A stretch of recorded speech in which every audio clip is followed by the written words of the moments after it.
Hello there, Astro Bros subscribers, and welcome to another section of the Nakshatra series, where I talk about what a Nakshatra is in Vedic astrology and the counterpart of the Nakshatra in the Western system. It would be a lunar mansion or a lunar station, depending on if you're using the astrology term or the astronomy term. Where astronomy and astrology differ is astronomy is the direct measurement of the planets, and astrology would be the psychological significance of the time of birth, where everything was. That's basically the axiom of it. So astronomy deals with planets themselves, and whereas astrology deals with the people that are experiencing time and the various cycles and rotations of our universe. So, this nakshatra that we're getting into is the nakshatra of Swati, and it's the first one that's fully in Libra. The last one we did was Chitra, which is co-ruled by Mars and is in the sign of Virgo initially, and then goes into the sign of Libra.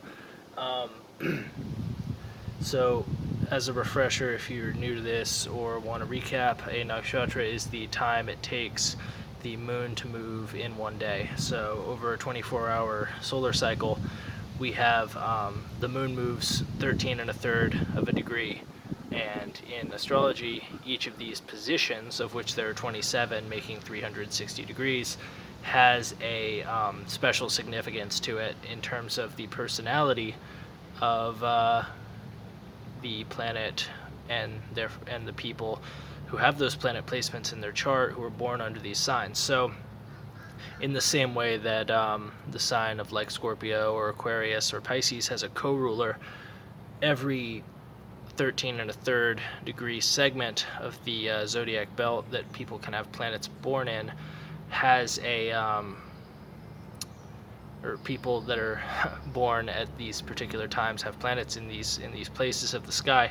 They have certain personalities that are going to be associated with these things. So, that being said, the nakshatra of Swati goes from 6.4, which is it's base 60, so 6 2/3 degrees Libra, to 20 degrees Libra, 20 flat. So so that's the length of this lunar mansion.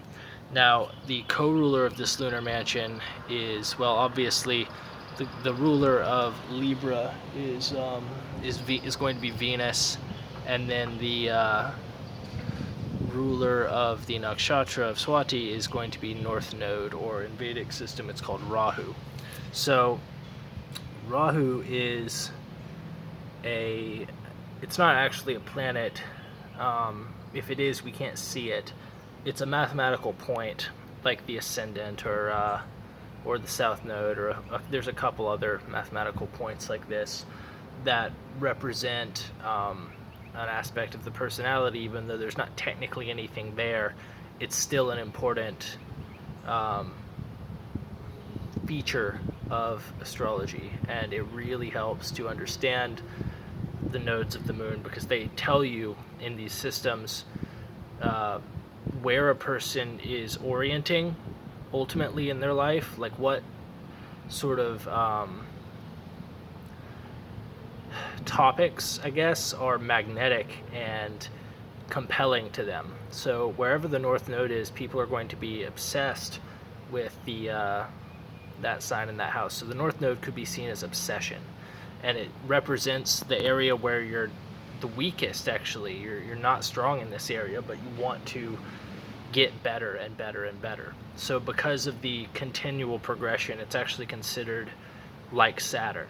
So Saturn if you've seen my other videos, it represents delayed gratification and hard work and patience.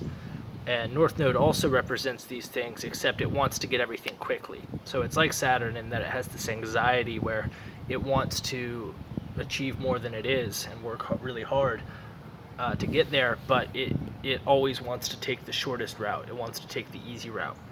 So wherever North Node is placed, people are going to want to take the easy route to achieve the maximum amount of success with the least amount of effort in this these goddamn flies in this area.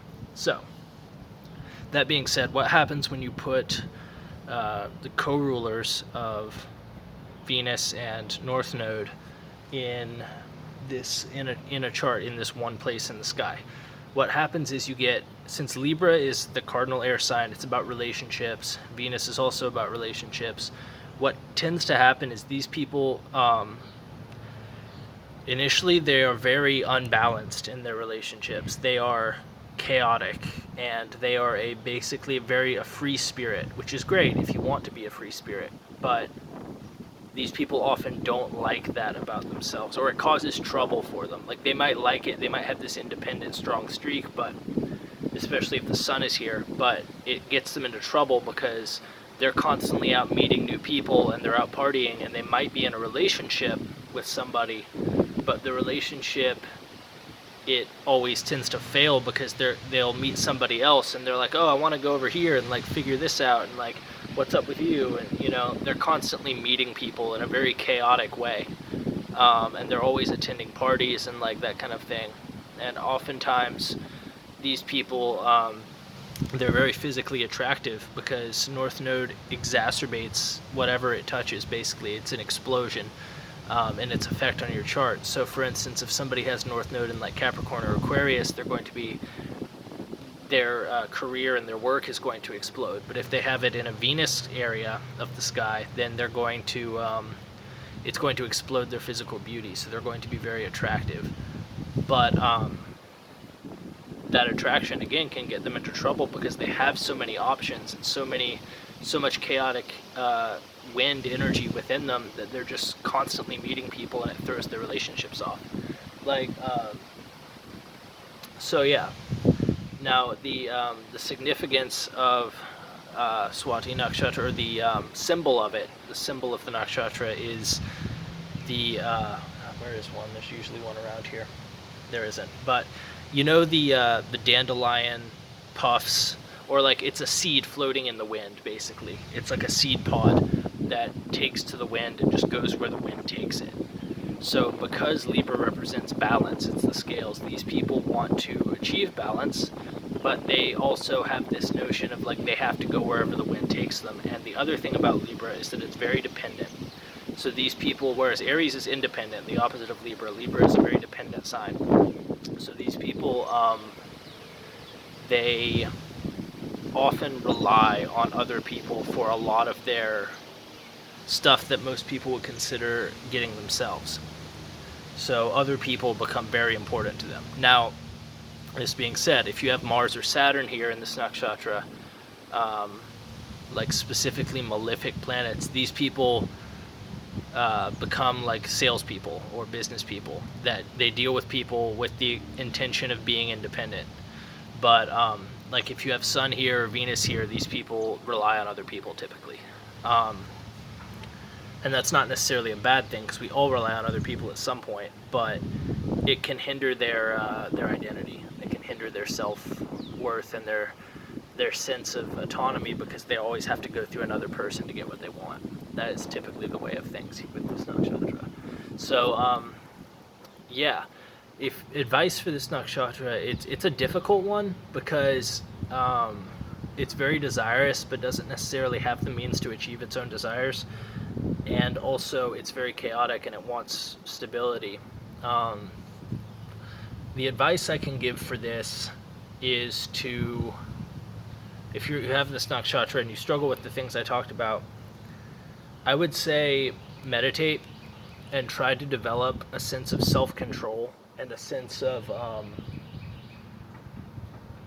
try to develop your inner voice. Like, it's very important with this nakshatra, if you want to counteract the effects of it, if you have a planet here that's giving you a lot of trouble, to spend time alone, spend time in isolated places that allow your inner voice to manifest, so that you can develop an inner voice and not have to rely on other people for what you believe and your sense of happiness, because other people might not, they're not going to care about as much about you as you should care about yourself.